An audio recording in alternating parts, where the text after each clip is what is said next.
ang record para kay John Riel Casimero, at makikita talaga dito na matatakot si Naoya Inoue. At hindi pa natin ito itutuloy mga idol, nasa 99.9% ang hindi nakapag-subscribe sa ating munting YouTube channel. Baka naman dyan, pasubscribe naman mga idol, para naman matulungan nyo ako umangat ang ating munting YouTube channel. At maraming salamat po.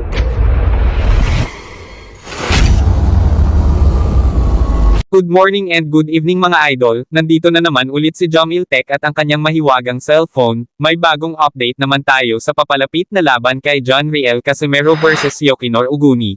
At makikita dito na todo ensayo na talaga si John Riel Casimero sa kanyang papalapit na laban, at makikita din na medyo may kaibahan ang kanyang practice gym, kasi nandyan pal-age mag-ensayo si John Riel Casimero sa kanilang probinsya doon sa Leyte. Kaya ano ang masasabi nyo sa papalapit na laban kay John Riel Casimero? Sa palagay nyo, sino kaya ang mananalo sa dalawa? Paki-comment na lang kung sinong gusto nyo ang mananalo sa dalawa. Kapag mananalo dito si John Riel Casimero, may malaking pagkakataon siya para makalaban niya ang kanyang gustong makalaban na walang iba kundi si Naoya Inoue, na sobrang matagal na ang kanyang hinihintay para sa pagkakataon, at kailangan talaga din ipakita kung ano talaga si John Riel Casimero sa itaas ng ring. At ito po ang kabuohang latest record kay Yukinori Uguni. Kapag nagustuhan nyo ang kanyang kabuohang record, paki-comment na lang at ilagay sa huling comment nyo kung taga saan kayo.